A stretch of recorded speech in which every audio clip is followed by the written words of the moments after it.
ഇവിടെ എങ്ങനെ എത്തി? വേണോന്ന് വെച്ചാൽ എവിടെ എത്താൻ പറ്റത്ത്. ഞാൻ ഇങ്ങോട്ട് പോന്നിട്ടുണ്ടെന്ന് ആരെങ്കിലും പറഞ്ഞോ? പറഞ്ഞു. ആര്? എന്റെ മനസ്സ്. അതിശയം തന്നെ കേട്ടോ. ഒന്ന് കണ്ടെങ്കിലെന്ന് ഞാൻ വിചാരിച്ചേ ഉള്ളൂ.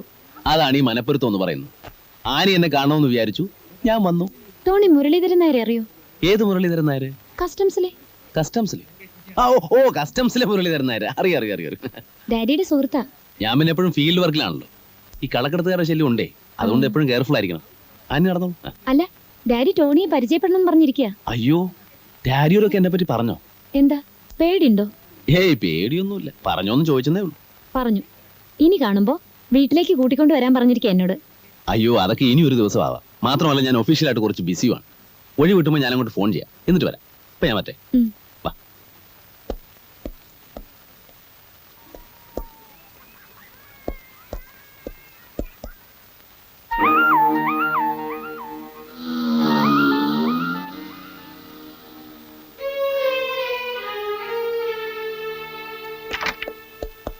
അല്ലെങ്കിൽ എന്നാ പിന്നീടാക്കുന്നത്? ഇപ്പൊ തന്നെ ഡാഡിയെ കണ്ടോളെ. കയറിയാ മലെ.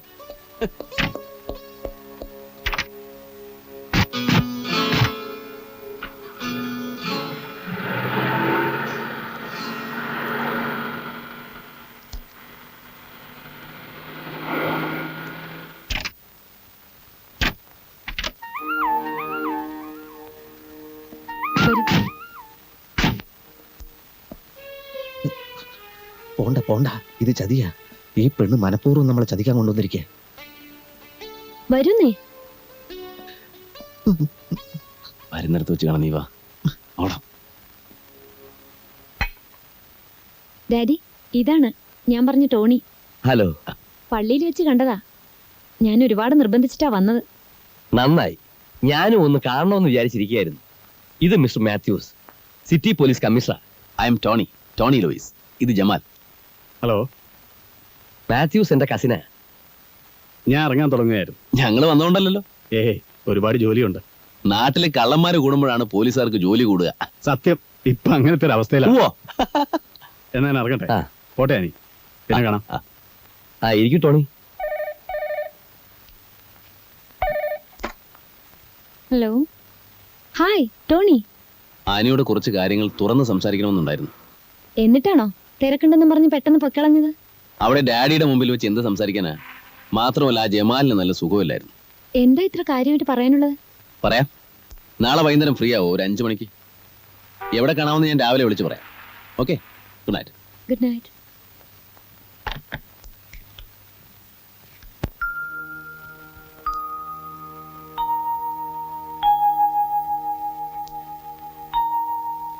എന്താ പറയാൻ ഇത്ര വിഷമം? ഇന്നലെ ടോണി പോയി കഴിഞ്ഞപ്പോ ഞങ്ങൾ ഒരുപാട് നേരം സംസാരിച്ചു. ഡാഡിക്ക് ടോണി ശരിക്കും ഇഷ്ടപ്പെട്ടു. അതുകൊണ്ടുകൂടിയാണ് ഇനിയും തുറന്നു പറഞ്ഞില്ലെങ്കിൽ തെറ്റാവുമെന്ന് എനിക്ക് തോന്നിയത്. ഒരു പെൺകുട്ടി എന്നെ സ്നേഹിച്ചുകൂടാ. സ്നേഹിക്കപ്പെടാനുള്ള അർഹത എനിക്കില്ല. ടോണി എന്താ ഈ പറയുന്നത്? ടോണി എന്ന പേരെ എനിക്കറിയൂ. എനിക്കിനി ഒരുപാട് പേരുകളുണ്ട്. വാസുദേവൻ, പപ്പൻ, ശങ്കർ, രാമകൃഷ്ണൻ. അങ്ങനെ ഓരോ സന്ദർഭത്തിലും രക്ഷപ്പെടാൻ വേണ്ടി ഞാൻ സ്വയം കൽപ്പിക്കുന്ന പേരുകൾ. അതിലൊന്നാണ് ടോണി.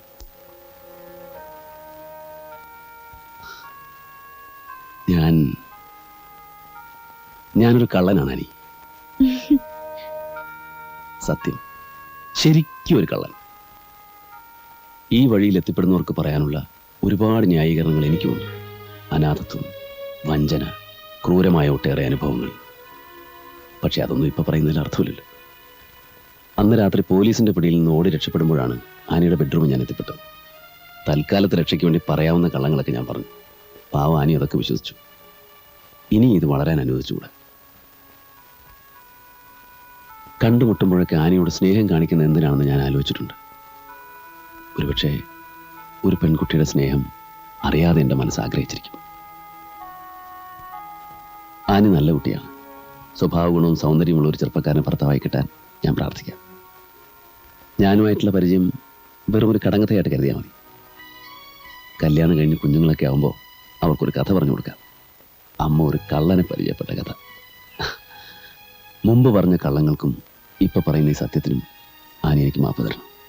ഇനി ഒരിക്കലും കണ്ടുമുട്ടാതിരിക്കാൻ നമുക്ക് ശ്രമിക്കാം.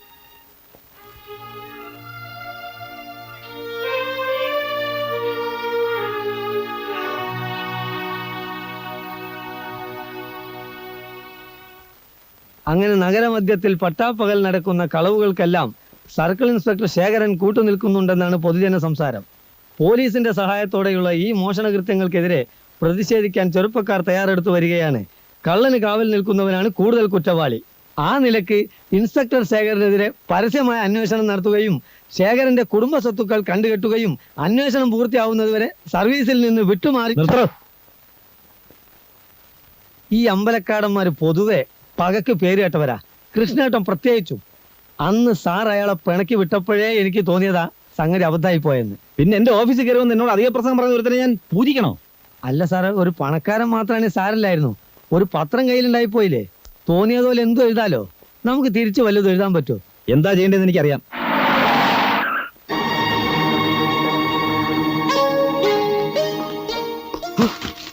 എന്തോ താൻ ഈ പത്രത്തിൽ എഴുതിയിരിക്കുന്നത്? എന്താ വായിച്ചിട്ട് അർത്ഥം മനസ്സിലായില്ലേ? അതോ മലയാളം അറിയില്ലേ? ഒരു മഞ്ഞപ്പത്രം കയ്യിലുണ്ടെന്ന് വിചാരിച്ച് താൻ ആരെക്കുറിച്ചും എന്തും എഴുതും അല്ലേ? എഴുതേണ്ടി വന്നാൽ എഴുതും. നിങ്ങൾക്ക് വേണമെങ്കിൽ നിഷേധിക്കാം. പട്ടണത്തിൽ വേറെയും ഉണ്ടല്ലോ പത്രങ്ങൾ. അല്ലെങ്കിൽ കോടതിയിൽ മാനനഷ്ടത്തിന് കേസ് കൊടുക്കാം. അല്ലാതെ പൗരബോധമുള്ള പത്രാധിപരുടെ നേർക്ക് മെക്കെട്ട് കയറാൻ വരരുത്. പൗരബോധമുള്ള പത്രാധിപർ പന്ന റാസ്കൻ, 10 കാശിന്റെ ലാഭത്തിനു വേണ്ടി ജനങ്ങളെ വിഷച്ചാരായം കുടിപ്പിച്ച് കൊല്ലിക്കുന്ന നീ തത്വം പ്രസംഗിക്കുന്നതാ. നാളത്തെ പത്രത്തിൽ ഇതോ എഴുത്, പൗരബോധമുള്ള പത്രാധിപരെ ഓഫീസിൽ കയറി അടിച്ചെന്ന്.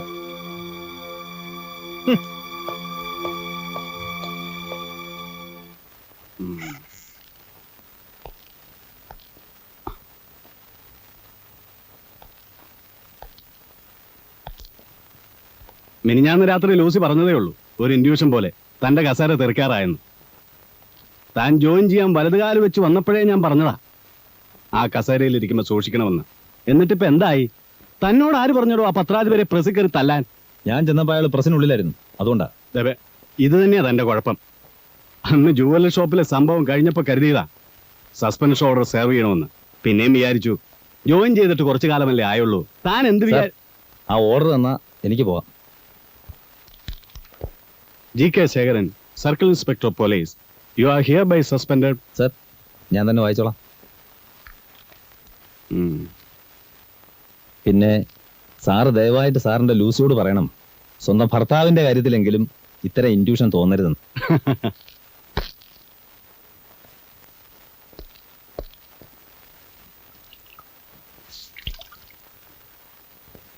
ജോലിക്കാരി പിന്നെ ഒന്നില്ലേ? വരണ്ടാന്ന് പറഞ്ഞു. എന്തേ? ഇവിടെ എനിക്ക് എടുക്കാനുള്ള പണി തന്നെ ഇല്ല. ഇവിടെ വീട് കിട്ടുന്നതിന് മുമ്പ് ജോലിക്ക് ആൾ നിർത്തണമെന്ന് പറഞ്ഞ് ബഹളം ഉണ്ടാക്കിയത് താനല്ലേ? കുഞ്ഞിനെ നോക്കലും വീട്ടു ജോലി ഒരുമിച്ച് പറ്റത്തില്ല എന്ന് പറഞ്ഞിട്ട്. അതൊന്നും സാരമില്ല.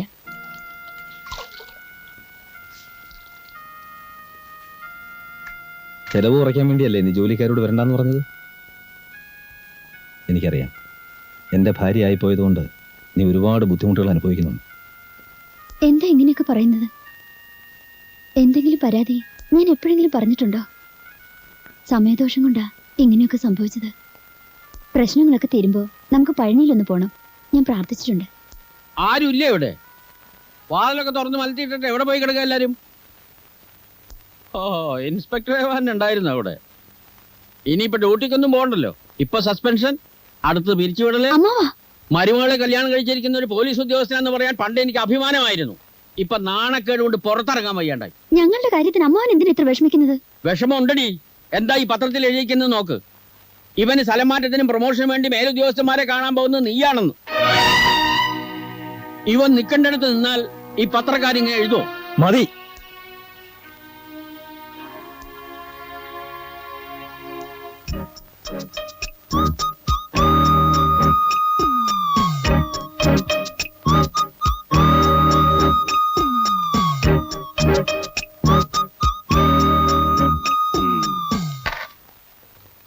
ഇന്നത്തെ പോസ്റ്റിലാണോ ഇത് വന്നത്? അതെ സർ. ഞായറാഴ്ച അർദ്ധരാത്രിക്ക് മുമ്പ് ഈ സ്ഥലം കൊള്ളയടിക്കുമെന്ന് പറഞ്ഞാൽ നാളെയല്ലേ ഞായറാഴ്ച? അതെ സർ. ചുറ്റും കാടുള്ള ഒരു ക്ഷേത്രമാകാനാണ് സാധ്യത. വിഗ്രഹമോഷണമായിരിക്കും. Mister Bhaskar sir. ഈ സിറ്റിയിലും പരിസരങ്ങളിലുള്ള എല്ലാ ക്ഷേത്രങ്ങളും റിപ്പോർട്ട് പെട്ടെന്ന് എനിക്ക് കിട്ടണം. Yes sir. മൊത്തം 12ഓളം ക്ഷേത്രങ്ങൾ ഈ പട്ടണത്തിലും പ്രാന്തപ്രദേശങ്ങളുമായിട്ടുണ്ട്. ഓരോ യൂണിറ്റിനും ഏത് ക്ഷേത്രത്തിലാണ് ഡ്യൂട്ടി എന്നുള്ള ഇൻസ്ട്രക്ഷൻ ഞാൻ നിങ്ങൾക്ക് തന്നിട്ടുണ്ട്. നാളത്തേക്ക് ആക്കണ്ട.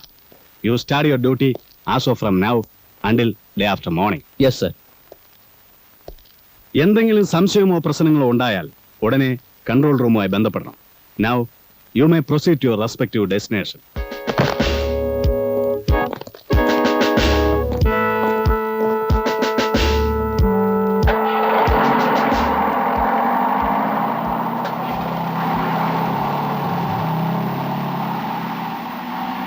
ഉണ്ണിയാരെന്താ ലീവ് എടുത്തത്? ഒരമ്പലത്തിൽ സ്പെഷ്യൽ ഡ്യൂട്ടിയാ, ഞാൻ പോയില്ല. അമ്പലത്തിൽ എന്താ ഉത്സവം മറ്റാണോ? ഉത്സവമൊന്നല്ല, നമ്മളെ പട്ടാപ്പകൽ പരിച്ച കള്ളനില്ലേ, അവനിപ്പോ നോട്ടിട്ടിരിക്കുന്നത് ക്ഷേത്രത്തിലാ. ക്ഷേത്രത്തില്? 2 ദിവസം മുമ്പ് സ്റ്റേഷനിൽ പോസ്റ്റിലായിട്ട് ഒരു കവർ വന്നു. അതിനകത്തൊരു പടവുണ്ട്, ഒരു ക്ഷേത്രവും ചുറ്റും കുറച്ച് കാടും. ഇന്ന് അർദ്ധരാത്രിക്ക് മുമ്പ് ഈ സ്ഥലം കൊള്ളടിക്കുമെന്ന് ഒരു കുറിപ്പും. ആ പഹൻ കഷ്ടകാലത്തിന് ഞാൻ ഡ്യൂട്ടി ചെയ്യുന്ന ക്ഷേത്രത്തിലെങ്ങാൻ വന്ന് കയറും. ഡ്യൂട്ടിക്കാരെ കണ്ണും പിടിച്ച് രക്ഷപ്പെടുകയും ചെയ്യും. അവസാനം സസ്പെൻഷനും ദൈവശാപവും എനിക്ക്. എന്തിനാ പുലിവാലിന് പോകണമെന്ന് വിചാരിച്ച് ഞാൻ തന്നെ ബുദ്ധിപൂർവ്വം ലീവ് എടുത്തതാ. പോരാത്തതിന് ഇപ്പം എൻ്റെ സമയം കുറച്ച് മോശമാണ് സാറേ.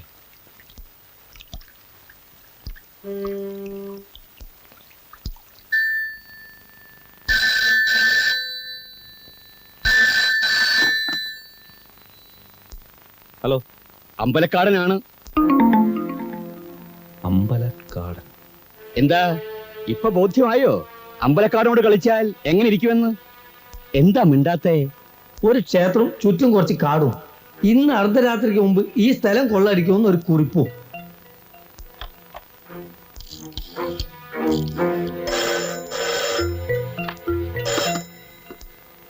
യെസ് സർ, ശേഖരനാണ് സർ. എനിക്കൊരു അത്യാവശ്യ കാര്യം പറയാനുണ്ട്.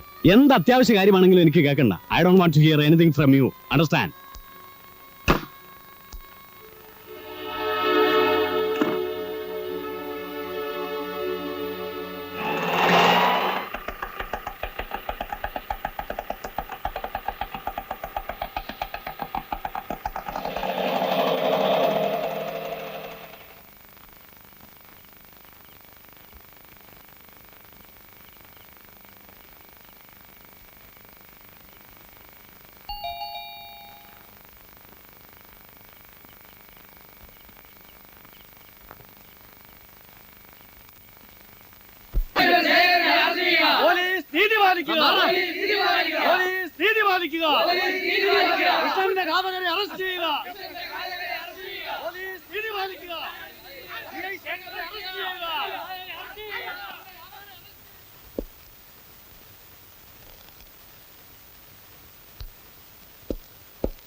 പോസ്റ്റ്മോർട്ടം റിപ്പോർട്ട് കിട്ടിയോ?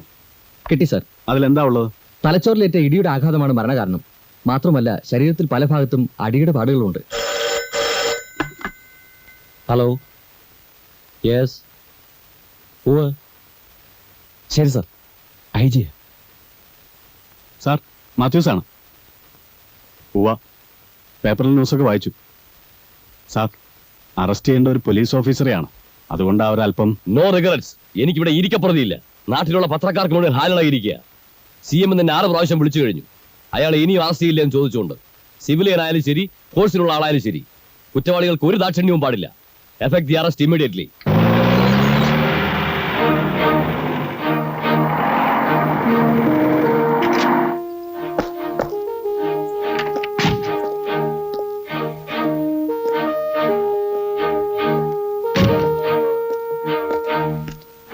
ഇന്ന് ആളുകൾ പ്രശ്നം വല്ലതും ഉണ്ടാക്കിയോ? പതിവ് പോലെ കുറച്ച് മുദ്രാവാക്യം വിളിച്ചിട്ടേ, അത്രേ ഉള്ളൂ സാർ.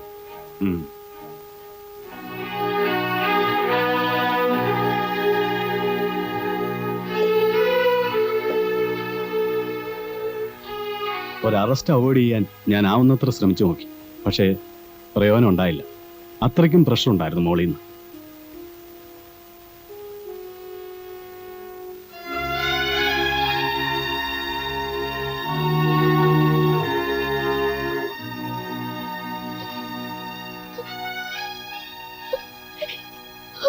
വിഷമിക്കരുത്.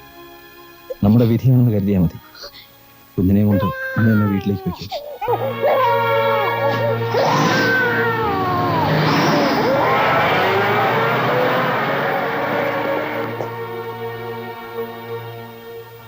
യുവർ ഓണർ, വിസ്തരിക്കപ്പെട്ട സാക്ഷികളുടെ മൊഴിയും മറ്റ് സാഹചര്യ തെളിവുകളും വെച്ച് നോക്കുമ്പോൾ സർക്കിൾ ഇൻസ്പെക്ടർ ശേഖരൻ തന്നെയാണ് കുറ്റം ചെയ്തത് എന്ന് പൂർണ്ണമായും ബോധ്യപ്പെട്ടിരിക്കുന്നു. ഒന്നാം സാക്ഷിയും കൊല്ലപ്പെട്ട കൃഷ്ണന്റെ വീട്ടിലെ ജോലിക്കാരനുമായ അശോകൻ പ്രതി കൃത്യം നിർവഹിച്ചതിന് ശേഷം അവിടെ നിന്ന് ഇറങ്ങിപ്പോകുന്നത് കണ്ടു എന്ന് പറയുന്നത് പൂർണ്ണമായും വിശ്വസനീയമാണ്. അതുപോലെ തന്നെ പ്രതിയെ സംഭവത്തിന് മുമ്പ് കൃഷ്ണന്റെ വീട്ടിൽ കൊണ്ടുചെന്നാക്കിയ KR 2746 ഓട്ടോറിക്ഷയുടെ ഡ്രൈവർ മത്തായിയുടെ മൊഴിയും പ്രതി തന്നെയാണ് കുറ്റം ചെയ്തിട്ടുള്ളത് എന്നുള്ളതിന് ബലമേകും. പോസ്റ്റ്മോർട്ടം റിപ്പോർട്ട് അനുസരിച്ചുള്ള മരണസമയവും പ്രതി അവിടെ ചെന്നതായി പറയുന്ന സമയവും ഒന്നാണെന്ന് സാക്ഷികളുടെ മൊഴിയിൽ നിന്ന് വ്യക്തമാകുന്നുണ്ട്. കൊല്ലപ്പെട്ട കൃഷ്ണനോട് പ്രതിക്ക് പൂർവ്വവൈരാഗ്യമുണ്ടെന്നുള്ളത് സ്പഷ്ടമാണ്. കൊല്ലപ്പെട്ട കൃഷ്ണനെ പ്രതി അയാളുടെ പ്രസ്സിൽ വെച്ച് പരസ്യമായി മർദ്ദിച്ചതിനും പുലഭ്യം പറഞ്ഞതിനും തെളിവുകളുണ്ട്. താൻ സസ്പെൻഷനിലാകാനുള്ള കാരണം കൊല്ലപ്പെട്ട കൃഷ്ണനാണ് എന്ന് മനസ്സിലാക്കിയ പ്രതി പ്രതികാരം വീട്ടുകയായിരുന്നു. ഏതോ കള്ളനെ പിടിക്കാൻ വേണ്ടിയാണ് പ്രതി കൃഷ്ണന്റെ വീട്ടിൽ ചെന്നത് എന്ന ഡിഫൻസ് വക്കീലിന്റെ വാദം ഒരു തരത്തിൽ നിലനിൽക്കുകയില്ല. കാരണം സസ്പെൻഷനിൽ ഇരിക്കുന്ന ഒരു ഓഫീസർക്ക് ഔദ്യോഗിക ചുമതലകളൊന്നുമില്ല. അപ്പോൾ എന്തിനായി പ്രതി അവിടെ ചെന്നു? അതിനൊന്നും ന്യായമായ കാരണങ്ങൾ ഡിഫൻസ് വക്കീൽ നിർത്തിയിട്ടില്ല. യുവർ ഓണർ, പട്ടണത്തിലെ മാന്യനും പത്രമുടമയുമായ കൃഷ്ണനെ വ്യക്തിവൈരാഗ്യം തീർക്കാൻ വേണ്ടി ക്രൂരമായി മർദ്ദിച്ച് കൊലപ്പെടുത്തിയതാണെന്നുള്ളത് സംശയാതീതമായി തെളിഞ്ഞിരിക്കുന്ന സ്ഥിതിക്ക് ഈ പ്രതിക്ക് ഇന്ത്യൻ ശിക്ഷാ നിയമം അനുവദിക്കുന്ന ഏറ്റവും കഠിനമായ ശിക്ഷ തന്നെ നൽകണമെന്ന് ഞാൻ ബഹുമാനപ്പെട്ട കോടതിയോട് അപേക്ഷിക്കുകയാണ്. That's all your owner.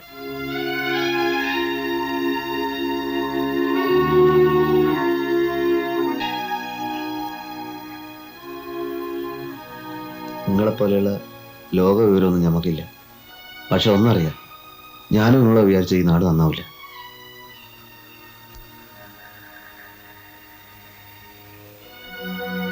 ആർക്ക് വേണ്ടിയിട്ടാണ് നിങ്ങൾ ബേജാറാവുന്നത്? പണക്കാരുടെ അടുത്ത് നിന്ന് സർക്കാർ നികുതി എന്നൊക്കെ പറഞ്ഞിട്ട് പണം പിരിക്കും. പക്ഷെ പട്ടിണി കിടക്കുന്നവർക്ക് ഒരു നേരത്തെ ചോറ് കൊടുക്കാൻ ഇവിടെ ആരുമില്ല. നിങ്ങളോട് നമ്മൾ മുമ്പ് പറഞ്ഞിട്ടുള്ളത് പോലെ ഇവിടുന്ന് സ്ഥലം വിട്ടോളി.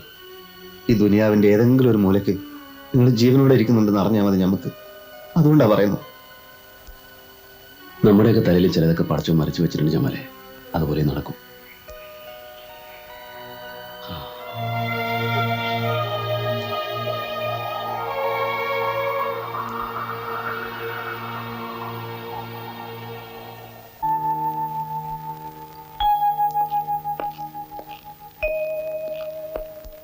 ഒരാൾ കാണാൻ വന്നിട്ടുണ്ട്.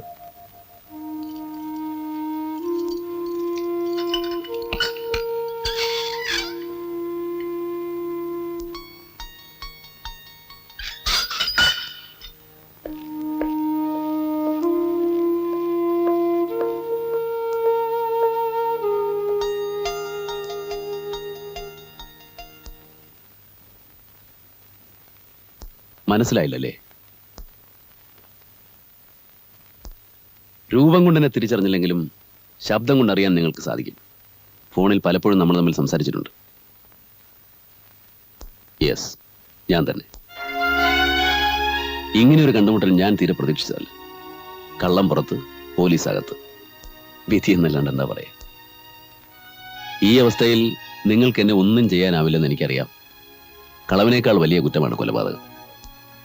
മറ്റുള്ളവരെ വിശ്വസിപ്പിക്കാൻ നിങ്ങളെക്കാൾ എളുപ്പം എനിക്കാണ്. നിങ്ങളൊരു പാവമാണ് മിസ്റ്റർ ശേഖർ. ഉദ്യോഗത്തിനോട് നീതി പുലർത്താൻ മാത്രമേ നിങ്ങൾ പഠിച്ചിട്ടുള്ളൂ. എന്തിന്, ആർക്ക് വേണ്ടി എന്നൊന്നും നിങ്ങൾ ആലോചിച്ചിട്ടേ ഇല്ല. ഉണ്ടോ? നിങ്ങൾ നിരപരാധിയാണെന്ന് എനിക്കറിയാം. എനിക്ക് മാത്രമേ അതറിയാവൂ. കോടതിക്ക് സാക്ഷിമൊഴികളെ വിശ്വസിക്കേണ്ടി വരുമ്പോൾ നിരപരാധികളും ശിക്ഷിക്കപ്പെടും. പക്ഷേ നിങ്ങൾ ശിക്ഷിക്കപ്പെടരുതെന്ന് എൻ്റെ മനസാക്ഷി എന്നോട് പറയുന്നു. നന്മയുടെ ഭാഗത്ത് നിൽക്കുക എന്നത് നീതിപാലകരുടെ മാത്രം കുത്തകയല്ല. അത് നിങ്ങൾ മനസ്സിലാക്കണം. ഞാൻ നിങ്ങളുടെ വീട്ടിൽ പോയിരുന്നു. നിങ്ങൾക്കൊന്നും സംഭവിക്കില്ല എന്ന് നിങ്ങളുടെ ഭാര്യയ്ക്ക് ഞാൻ വാക്ക് കൊടുത്തിട്ടുണ്ട്. അവരത് വിശ്വസിച്ചിട്ടുണ്ടോ ഇല്ലയോ എന്ന് എനിക്കറിയില്ല. കേസിന്റെ വിധി പറയുന്നതിന് മുമ്പ് നമുക്ക് വീണ്ടും കാണാം. Best of luck.